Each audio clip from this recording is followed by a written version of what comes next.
Remember the 5th of November. What's up, everybody? So, obviously, I was going to talk about V for Vendetta. Not only is it the 5th of November, but it's also 20 years ago that V for Vendetta came out in the movie theaters. And I remember being super excited about it. I loved it, probably a little too much.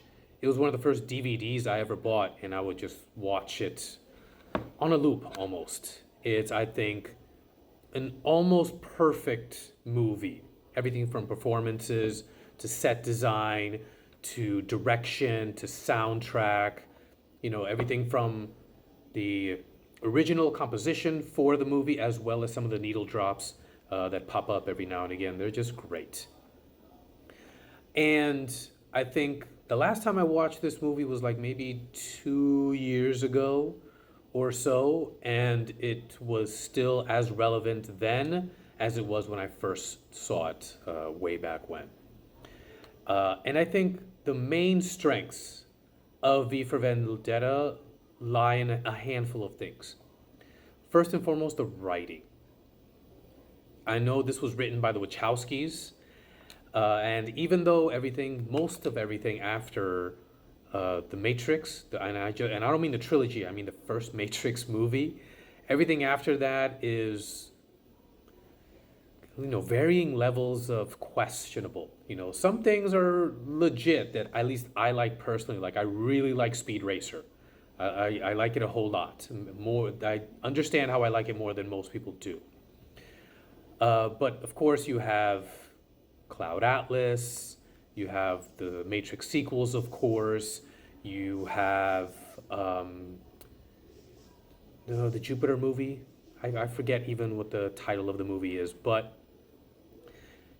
nothing ever reached the heights of the Matrix.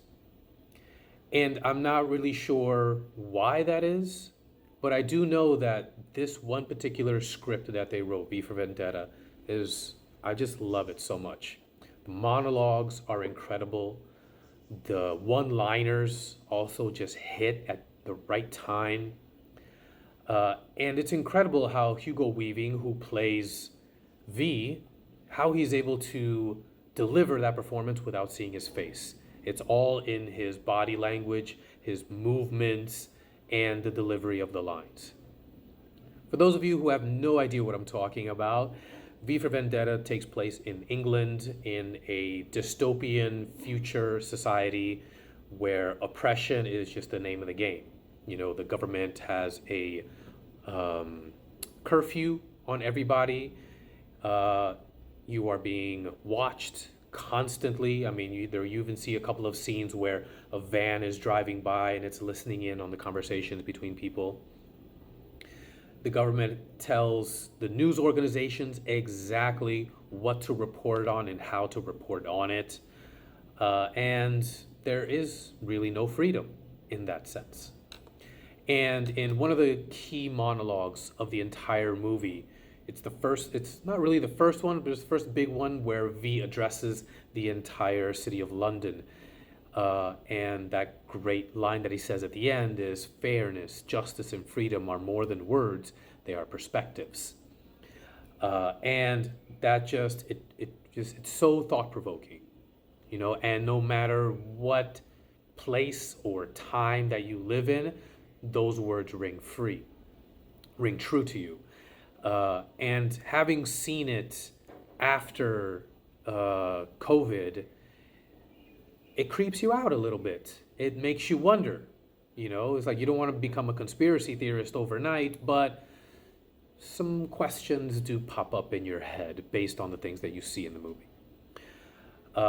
And just the way those big ideas are addressed while still having easily invest in the characters' journeys. You want to see, like, V makes his plan of what he wants to do very clear at the very beginning, and you're just constantly on edge as to, will he do it? Please do it. And with Natalie Portman's character, Evie, how she begins the story as this very quiet and scared and just kind of by the books person who just wants to make it through the day and without getting yelled at work, and how she transforms to being fearless, to just simplify it. She's incredibly fearful, and she has a great monologue as well, where she says, I'm just scared all the time. And at the end, she's not anymore. And only Natalie Portman is just one of the few actresses that could actually pull this off, where you see the fear constantly in the beginning, and how she's so stoic and present, and as I said, fearless. She does not come across as the same character she was in the beginning, and it's great. The one-liners, you know, behind this mask are more than bullets. I mean, what is it again? Uh, behind this mask, there is an idea, and ideas are bulletproof. Come on now. I remember them putting that in the trailer of the movie, and I would just watch the trailer over and over again to get to that moment. And when he finally delivers the line in the movie, the build-up was just so much better than what you saw in the trailer. Just hands down. Everything has a great build up to it and a great resolution, and it's just so consistent that it's impressive. There's not a single moment that is just kind of boring and dull. You can feel it in some sense how it's all building to something. And whether it's an action sequence, whether it's even the monologues themselves build up, and at the very end of the monologue, there's this great resolution of what it all means, the great conclusion to all of it. I watched this movie, I give it a 10 out of 10. It's one of those, and it still holds true today. It's directed by James McTeague, although it's kind of questionable exactly as to how much directing he did do. Because if he did such a great job, everything that he did afterwards would also be somewhat close to that level, and it just isn't. So having the Wachowskis write the script, and James McTeague was like one of the assistant directors in the Matrix movies. So to think that maybe at some portions the Wachowskis stepped in and did a little something, it's not out of the realm of possibilities. But who knows? Maybe it was just a combination of those three that made the magic that it did. Anyways, what about you guys? Let me know what you think in the comments below. Smash that like button, give me a follow, and I'll see you guys next time.